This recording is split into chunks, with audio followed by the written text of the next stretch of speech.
ఏడాదిలోనే కూటమి ప్రభుత్వం గ్రాఫ్ పడిపోయిందని మాజీ మంత్రి అంబటి రాంబాబు అన్నారు. సుపరిపాలన కాదు, దుర్మార్గమైన పాలనకు తొలి అడుగు అని ఎద్దేవా చేశారు. హామీలపై కూటమి నేతలు మాటలు తప్పుతున్నారని, ఎమ్మెల్యేలు ఎలా దోచుకోవాలనే పనిలో బిజీగా ఉన్నారని ఆరోపించారు.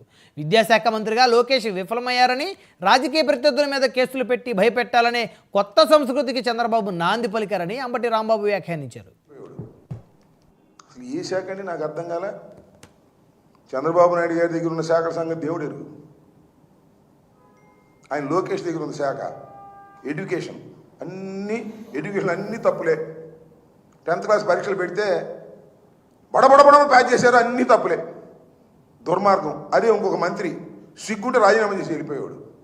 ఆయనకి ఆ సిగ్గు లేదు, ఎందుకంటే చంద్రబాబు నాయుడు గారి కుమారుడు కదా. అందుకని ఆయన చెప్పింది వేదం. ఒకటి కాదు, అన్ని శాఖలు ఆయనయే.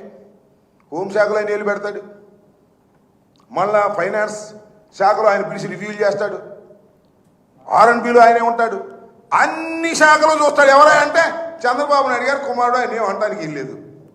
ముఖ్యమంత్రి కూడా ఏం లేదు, మైక్ ముందే ముఖ్యమంత్రి. కణమాయాన్ని ఆయన చూసుకోవాల్సిందే.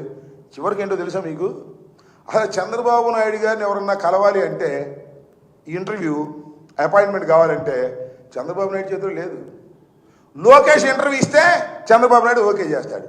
లిస్ట్ అంతా వెళ్ళి చంద్రబాబు నాయుడు గారి దగ్గర నుంచి లోకేష్ దగ్గరికి వెళితే లోకేష్ టిక్ పెడితే కలుపుతారు.